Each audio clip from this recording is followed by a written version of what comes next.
Today, I'm going to share with you 5 healthy foods that have been shown to make insulin resistance worse, and they should be limited or avoided entirely if you are serious about putting your insulin resistance into remission. And what should you be eating instead? Keep watching because I'm going to give you better options that are insulin resistance friendly.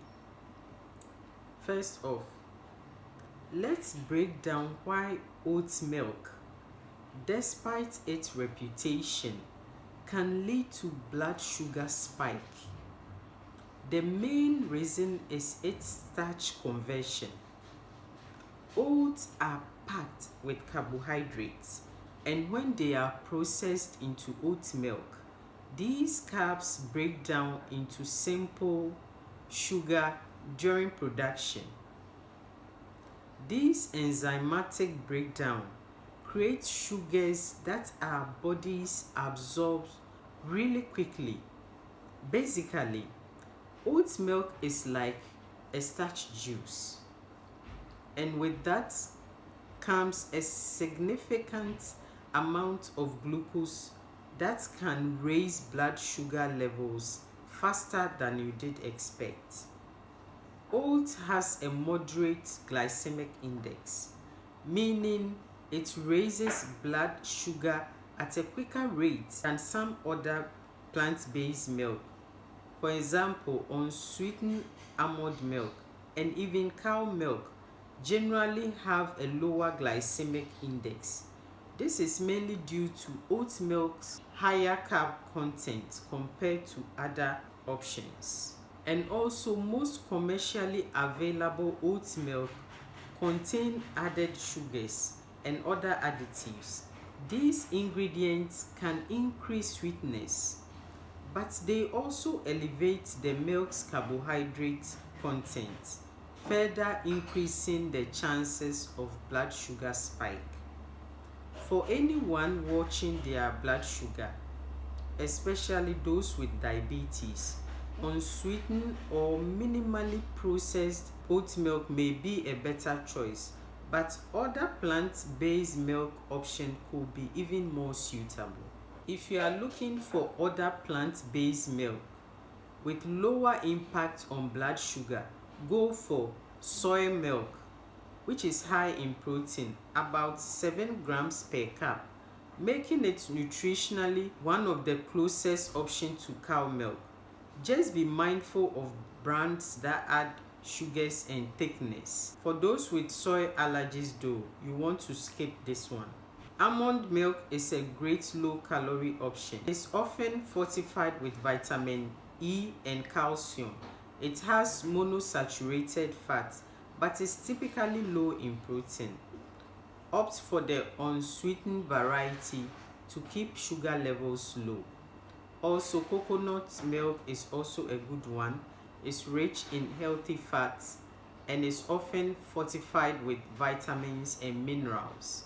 It's especially good for lowering cholesterol level, though the canned version can be quite calorie dense, so lighter versions might be a better everyday choice. When choosing a plant-based milk, keep in mind your dietary needs, taste preferences, and any allergies that you might have. Be sure to check the product label for added sugars or any added nutrients, especially if you are aiming to manage your blood sugar levels. So next on my list are potatoes and sweet potatoes. These are known for being healthy carbs, but they can also lead to a big spike in your blood sugar. Both regular potatoes and sweet potatoes are primarily made up of carbs. When we eat them, these carbs are broken down into glucose, which enters our bloodstream and raises blood sugar levels.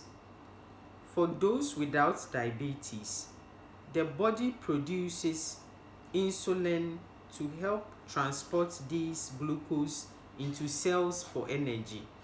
But for anyone who has diabetes or struggles with insulin resistance, It can be more challenging to keep blood sugar levels balanced after eating high-calorie foods like potatoes. Potatoes and sweet potatoes have different glycemic index range. White potatoes, for instance, can change a lot depending on how you cook them. Mashed or fried potatoes usually have high glycemic index, meaning they cause a quick spike in blood sugar. Russet potatoes are particularly high on the glycemic index scale. They are often categorized as high glycemic index food. Sweet potatoes, on the other hand, generally have a lower glycemic index than white potatoes, especially when boiled. Boiled sweet potatoes can have a glycemic index as low as 46, but baking or roasting them raises the glycemic index to nearly 94. So sweet potatoes can be a great option, especially if you boil them. So the way we prepare potatoes can significantly affect their impact on our blood sugar. When you boil potato and you let them cool before eating it, it increases their resistance starch. Resistant starch resists digestion, meaning it has a lower impact on blood sugar and lowers the glycemic index of the potatoes. Steaming potatoes also keep the glycemic index lower than frying or baking at higher temperatures, while preserving their nutrients. Also, baking or roasting potatoes tend to increase their glycemic index because it breaks down resistant starch, making them digest faster, which can raise blood sugar more quickly. But if you prefer baked potatoes, using a moderate temperature can help preserve more nutrients and keep blood sugar spike in check. But interestingly, fried sweet potato may have a slightly lower glycemic index than baked ones, thanks to the fats, which slows digestion. But however, they are still relatively high on the glycemic index scale, so they are not the best option for blood sugar control. Another huge factor to consider is portion size. Even low glycemic index food can spike blood sugar if eaten in large quantity. So if you are managing blood sugar, be mindful of your own portion size. A smaller portion goes a long way towards managing carbs. Try choosing the right varieties also. Sweet potatoes are better options overall due to their naturally lower glycemic index and high fiber content, which can help keep the blood sugar levels more stable. Now, one final tip on potato: balance your meal.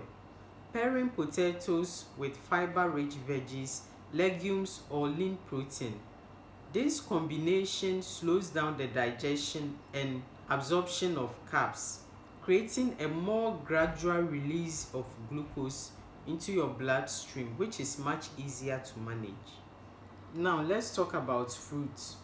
They are packed with vitamins, minerals, and antioxidants, making them a great addition to any diet. But they also contain natural sugars, which can impact blood sugar levels if we are not mindful. First of all, let's talk about natural sugars. Fruits are naturally rich in sugars like fructose, which our liver converts into glucose. When we eat fruits, the glucose enters our bloodstream, causing blood sugar to rise. The ripeness of a fruit actually changes its sugar content. As fruits ripe, their starches convert into sugars. So a ripe banana will have a bigger impact on your blood sugar than a greener one. Fruits generally fall into the low to moderate glycemic index range, but a few like watermelon, banana, and pineapple have higher glycemic index range, meaning they can cause faster spike. Whole fruits are packed with fiber, which actually helps to slow down digestion and smooth out those blood sugar spikes. but fruit juices lack fiber, so they hit your bloodstream much faster than eating whole fruits. Another key factor is portion size. Eating a large portion of fruit at once can still spike your blood sugar, even with lower glycemic index fruits. So try spreading your fruits throughout the day to keep blood sugar more stable. If you want to manage blood sugar even better, combine your fruit with a source of protein or healthy fat. For instance, pairing an apple with healthy fat, for instance, peanut butter or some berries with yogurt, helps slow down the sugar absorption. Now let's talk about some foods that are low in sugar and high in fiber. These fruits tend to have a lower impact on the blood sugar, so they are ideal for anyone who wants to keep their blood sugar level stable. Berries like raspberries, blackberries, or strawberries are low in sugar and high in fiber, plus they are loaded with antioxidants. Cherries have around 8 grams of sugar per cup and a low glycemic index. They are also great for reducing inflammation. Peaches provide around 8 grams of sugar per medium peach, along with vitamins and fiber. Apples, about 19 grams of sugar per apple. Apples have a low glycemic index, especially when eaten with the skin. Pears contain about 17 grams of sugar per medium pear and are a good source of vitamin K and fiber. Kiwis have around 6 grams of sugar and are high in vitamin C. They can even help with digestion. Grapefruits. Half a cup of grapefruit has about 8.5 grams of sugar and contain flavonoids that supports glucose metabolism. Lemons and limes are super low in sugar, just 1 to 2 grams per fruit, and are perfect for adding flavor without much impact on your blood sugar. And remember, to get the most out of your fruit without spiking blood sugar, eat the whole fruit, because whole fruits are packed with fiber, which slows sugar absorption. And processed fruits, on the other hand, lack fiber and can cause quicker spike. Again, pairing fruits with foods like nuts, yogurt, or a handful of seeds can help stabilize blood sugar by slowing down digestion. Okay, so next on the list, pasta. Pasta, specifically the two popular gluten-free pasta types, brown rice pasta and cassava flour pasta. Now, when you see brown rice pasta on the shelf, it's easy to think, hey, that's brown and gluten-free. This must be good for me. But here is something most people don't realize. Just because it's made from brown rice doesn't mean it's necessarily a low glycemic option. Brown rice pasta is made by pulverizing and extruding brown rice into pasta form. Once it's heated and cooked, the carbs break down in a way that makes them as high glycemic index as white rice, if not higher. So if you are trying to keep your blood sugar stable, this isn't always the ideal choice. A lot of us see brown and assume it's healthy, but the color doesn't mean it will have a lower impact on your blood sugar. It's important to look beyond appearance and think about how these foods actually affect our bodies. Now let's talk about cassava flour pasta. Cassava is a root vegetable, and pasta made from it can be a better alternative in some cases. Cassava does have starch, and like brown rice pasta, when heated, it can have a glycemic impact. But compared to brown rice, cassava flour pasta, along with other options like lentil or chickpea pasta, generally causes less intense blood sugar.